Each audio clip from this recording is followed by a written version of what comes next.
My name is Emily. I'm 35 years old. I was married for almost 11 years. My husband, Mark, was reliable, kind, thoughtful. He was always the one. Caring, loyal, a little quiet, but honest to the bone. And I'm the one who betrayed him. Not by accident, not drunk on a work trip.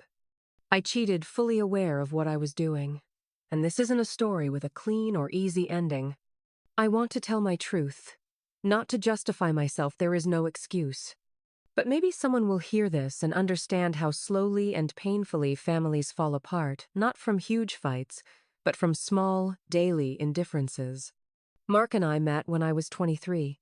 I had just graduated college, started working at a marketing agency, dreaming of promotions. He was 5 years older, already working as an architect. Calm, focused, not very talkative, but he listened. Really listened. And that pulled me in. We got married a year later. Everything was stable. Not exciting, but solid. I moved up at work. He opened his own design studio. We bought a condo, adopted a cat, talked about kids, but there was always something in the way. Work, stress, bills. Then came the emptiness. We lived like business partners. He was always on time, paid the bills, asked how my day was, but no soul, no passion, no hunger in his eyes. I tried to talk, at first gently, then more directly. He nodded, agreed, said he'd think about it. Nothing changed. Our sex life shrank to once a month. When he touched me, it felt like routine. I felt invisible, unwanted. Then I met Chris. At a conference in Seattle, a colleague from another firm, smart, charismatic, with that confident grin. He joked, made eye contact, brushed my shoulder when he spoke. He made me feel alive, wanted. I couldn't remember the last time I felt that way. At first, it was innocent, flirting, nothing more. But a few weeks later, we were texting every night. And a month after that, I went to his place. Not for coffee, not to talk. I knew exactly what I was doing. Waking up beside him, my first thought was, what have I done? My second, why don't I feel guilty? It didn't stop. At first, once a month, then more often. I lied to Mark, said I had late meetings, girls' nights, work trips, but I was with Chris, laughing, unfiltered, feeling something again. Mark didn't notice, or he pretended not to.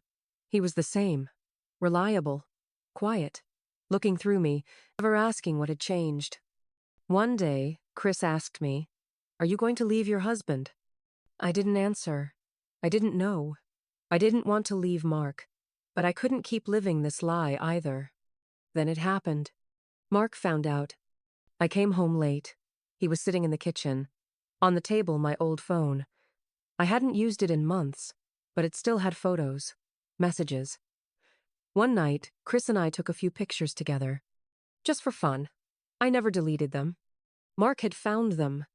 He didn't yell, didn't cry, just sat there. Finally, he asked, "How long?" I couldn't lie. "About 6 months," I whispered. He stared at me like I was a ghost. Not angry, not even heartbroken, just gone.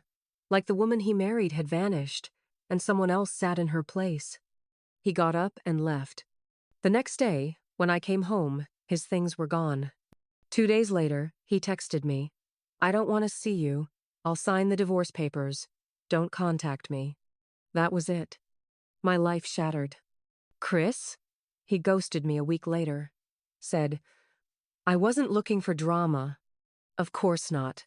He never promised anything. And I was alone. No Mark, no affair, no love, no family.